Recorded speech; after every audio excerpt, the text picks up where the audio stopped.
We're going to take a look today at Philippians 1:12 through 30. Now we're starting in verse 12 because in verses 1 through 11 is an introduction to the book of Philippians.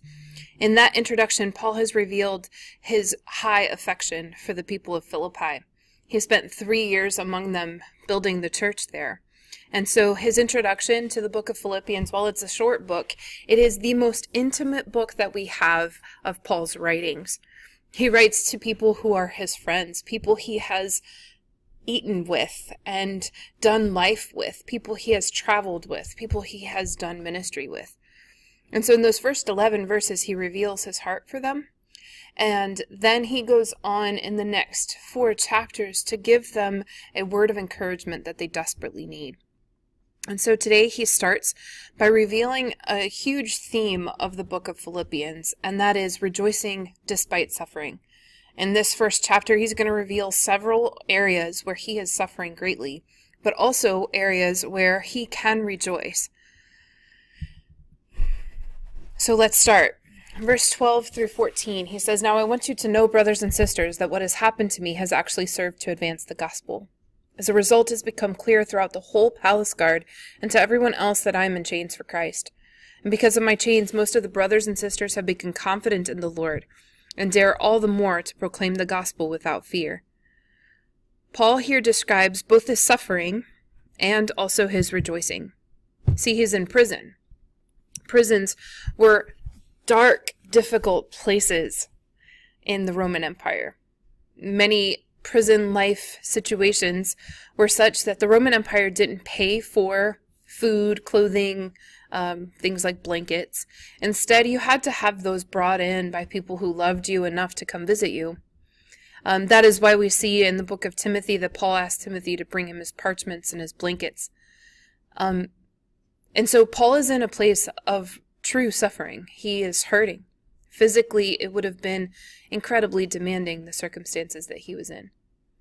And yet, even despite his chains, Paul rejoices. Paul chooses joy. The reason he chooses joy is because he can see some good coming out of his chains. He can see that God is using it for God's purposes. Mainly that the palace guard is knowing the gospel, and that those people that he's ministering to, especially those in Philippi and other cities, are bolstered in their faith to continue the work that Paul started because of his chains. The amazing thing about rejoicing is that it is the ability to see past your circumstances, to look up from whatever it is that you're suffering through, and to see God at work. And Paul does this.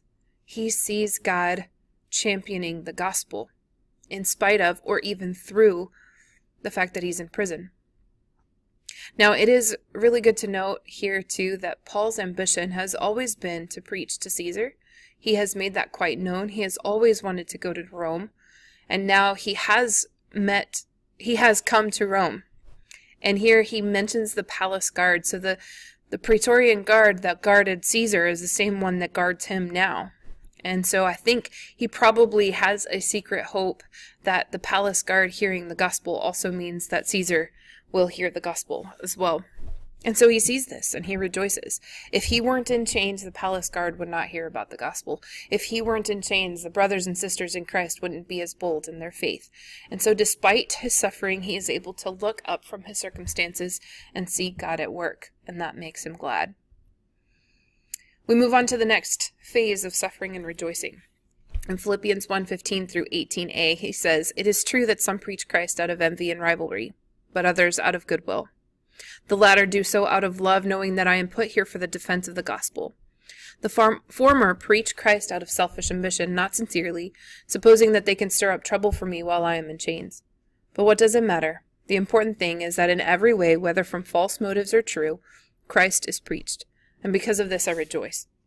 So once again, Paul has a reason for suffering, but he also sees a reason for rejoicing. His reason for suffering is that there are people who are preaching a different gospel than what he is preaching.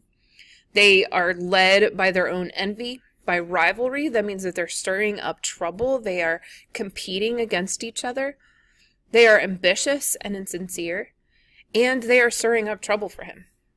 So they are making the gospel that Paul loves so much and the Jesus that Paul loves so much look badly because of their own ambitious hearts, their own desire for self-promotion.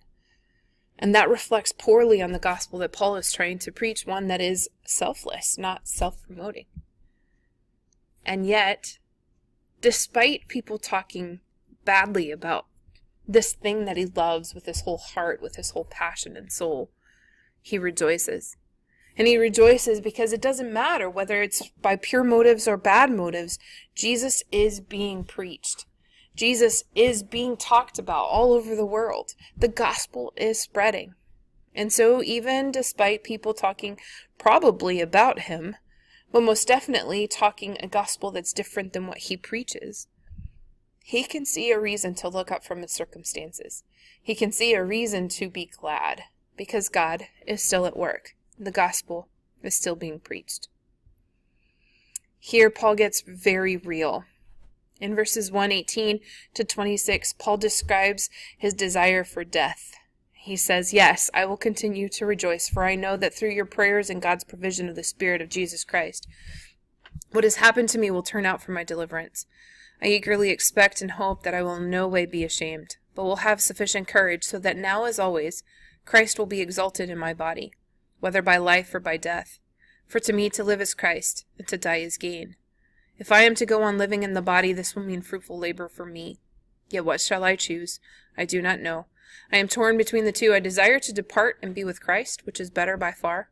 But it's more necessary for you that I remain in the body. Convinced of this, I know that I will remain, and I will continue with all of you for your progress and joy in the faith, so that through my being with you again, your boasting in Jesus Christ will abound on account of me." Paul desires death. He says death is gain to him. He says death means that he gets to be with Jesus, and death is better by far. But if he continues to live, he says to live is Christ. And living in this earth means fruitful labor for his people that he's ministering to. And then it's necessary for these people that he continue in the faith. Now here Paul isn't describing, I don't believe that Paul is describing suicide. I believe he's just describing that will to live. When you are in difficult circumstances like prison, it becomes tantalizing to think about death. It becomes enticing to not just think about, but just give up mentally and say, this is it, I'm done. And most of those kind of circumstances demand a mental awareness, a mental striving for life. So here he's saying, I just want to give up. I'm tired and I want to be with Jesus. And then you see his reasoning. He says that whether he lives or he dies, he will be delivered. He will not be ashamed, and Christ will be exalted in his body. So he chooses. He says, I will remain. I will continue. And his choosing is a very selfless act. It's not something that he's doing to his own benefit. Instead, he chooses life because he wants their progress and joy. He wants them to be able to boast about what Christ has done in his life. So you see Paul's heart that he's not doing this or making these decisions for himself. He's doing it for those people that he loves and for Jesus whom he will die for. Now, once again, we see in Paul this dualism. There's suffering there. There's a desire for death. There's a desire to depart, a desire to be done. There is a desire in him to just be finished. And yet he can rejoice. He says he's working for their progress and joy. There is joy in his labor. There is joy in his suffering because he can see that God is using it so that they might continue in their faith. He sees that God is using it so that he might be delivered, so that he might not be ashamed. Now he finishes with this phrase. He says, whatever happens, conduct yourself in a manner worthy of the gospel of Christ. See, Paul finishes this chapter by turning his attention away from himself. So far he has described, I'm in chains, but I rejoice because the gospel is being preached. People are speaking badly about the gospel, yet I rejoice because the gospel is being preached. And I desire death, but I rejoice because I will continue to live for your progress and joy. And now he turns his attention away from his own circumstances and he looks at the Philippians. And he says, now go and do the same thing.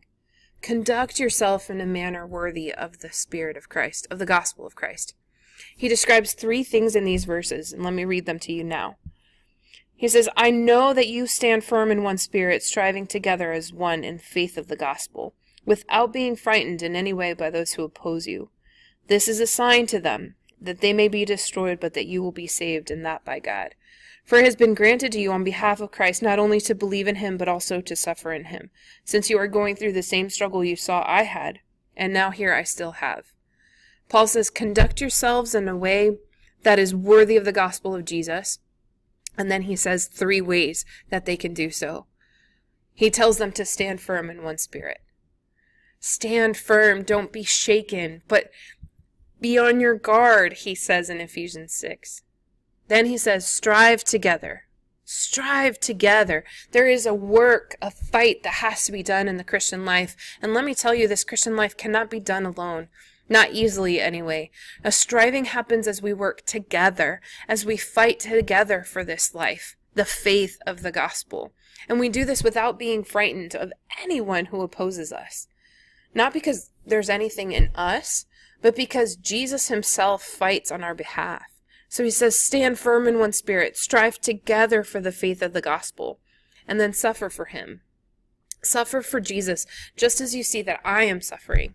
And don't suffer with a victim mentality, focusing only on the suffering that you're going through. Instead, suffer as I have. And how has Paul suffered? Well, Paul has suffered by continually reminding himself that God is at work. See, so often in our faith, we get stuck navel-gazing. I mean by that we look internally when things are going when things are going wrong, when things are difficult. We tend to start looking inward. We tend to start internalizing everything that's going on around us, and we start to become a victim of our own life. And Paul says, no, that's not how you suffer well. That's not how you are worthy of the gospel. Instead, in your suffering, instead of looking internally, look up. Look up at what God is doing. See, the word rejoice means to look at God's grace. It means to actively engage God's grace and so be glad. And Paul is choosing to do that. He is choosing to look beyond the suffering of prison, to look beyond the suffering of people with selfish ambition who are making it difficult for him. He even looks beyond death.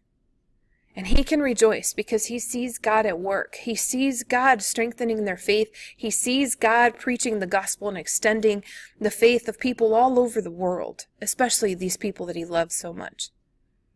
And so I pray that you might, just as Paul, stand firm, that you might strive together without fear, and that you might suffer for Christ in the same way that Paul did, not looking to your suffering, but looking to Jesus and looking at what he is doing around you in and through the suffering that he is allowing in your life.